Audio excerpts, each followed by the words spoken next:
Bonjour, donc je m'appelle Bernard Paul, j'ai étudié à l'école d'archi à Lyon. Je travaille dans une agence que j'ai fondée avec deux autres associés il y a 25 ans. On travaille sur la physique du bâtiment, c'est-à-dire le chaud, le froid, la lumière, la ventilation.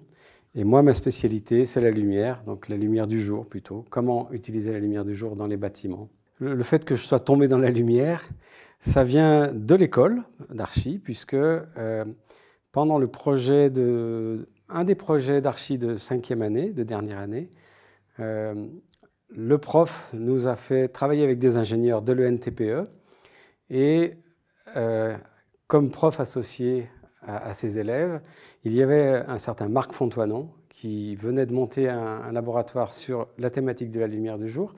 Et c'était vraiment le bon moment parce que c'était l'époque de Mitterrand et de ses grands projets. Donc on a travaillé sur le Louvre, sur les gares TGV, enfin sur des objets comme ça incroyables pour un étudiant comme moi.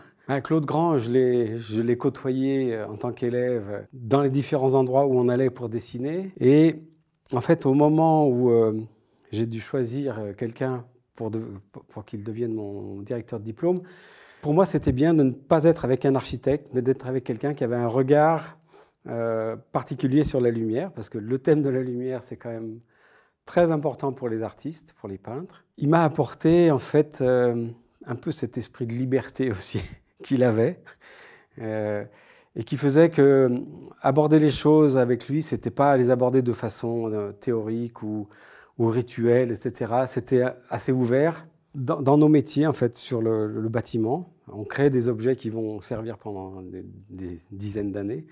Il y a des aspects techniques, il y a des aspects plastiques, et puis il y a aussi en fait, on doit posséder des qualités sur ces deux domaines, et puis on doit aussi avoir de l'empathie, en fait, avec les gens auxquels on va soumettre nos projets et qui vont vivre dans nos projets. Et cette histoire d'empathie, je trouve que ça rejoint un peu la relation qu'on avait avec Claude, c'est-à-dire des échanges et une compréhension pour manager des choses très complexes finalement.